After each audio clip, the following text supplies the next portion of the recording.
ओम गण गणपते नमः। मैं अनु बजाज, ज्योतिष एडवाइजर। आध्यात्मिक इच्छा पूर्ति यात्रा में आप मेरे साथ चल रहे हैं। शिव महापुराण की कथा में 18वां अध्याय सुन रहे हैं।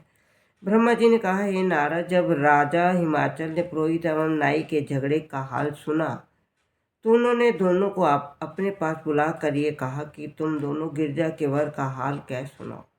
ये सुनकर पुरोहित ने उत्तर दिया, प्रभु, आपकी आज्ञा अनुसार मैं सर्वप्रथम गिरजा के पास गया। फिर गिरजा की आज्ञा पाकर कैलाश पर्वत पर जा पहुंचा और वहां शिवजी को तिलक चढ़ाया। मैंने शिवजी का पूजन किया। फिर उसकी स्तुति करते हुए ये कहा कि तीनों लोग आपके सेवक हैं, अतः आप कृपा करके गिरजा के साथ विवाह करना स्वीकार कर लीजिए। मेरी बात सुनकर पहले तो शिवजी ने मना किया, परंतु फिर मेरी प्रार्थना को स्वीकार कर मैं उसे तिलक चढ़ाकर लौट आया। हे राजन, शिवजी सब प्रकार से गिरजा के पति होने के योग्य हैं। तीनों लोकों में उनसे बड़ा कोई नहीं। सब लोकपाल उन श्री शिवजी की महिमा का वर्णन करते हैं। उन्होंने चलते समय मुझे भस्म दी थी, जिससे मेरे घर में सब प्रकार की सुख सामग्रियाँ उपस्थित हो गई। इतना कहकर पुरोहित अपने घर चला आया। हे नारद, पुरोहित के जाने के बाद नाई आया। वह हाय हाय करता हुआ राजा हिमाचल से बोला, हे राजन, आपके पुरोहित ने सब काम बिगाड़ दिया। वह स्थान ऐसा निर्जन था कि वहाँ एक मनुष्य दिखाई नहीं देता। कुछ आगे चलकर वट वृक्ष के नीचे बैठा हुआ केवल एक मनुष्य दिखाई दिया। उसका रूप अवधूतों जैसा था। वह योगिनियों के समान ध्यान मग्न बैठा हुआ था। पुरोहित ने उसे बिना पूछे उसे तिलक कर दिया। यद्यपि मैंने उसे बहुत रोका, किंतु पुरोहित ने मेरी बात नहीं मानी।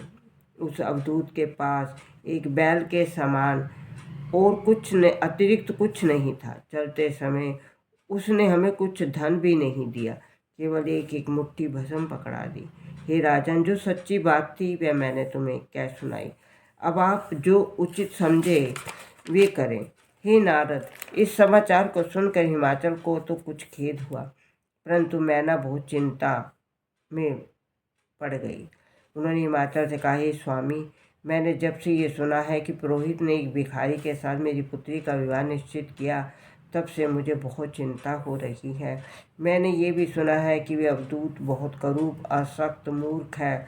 मेरी पुत्री परम सुंदरी, भला ऐसे पति के साथ उसका विवाह किस प्रकार हो सकता है। नारद, हिमाचल ने ये सुनकर अपने मित्रों को सब वृत्तांत सुनाया।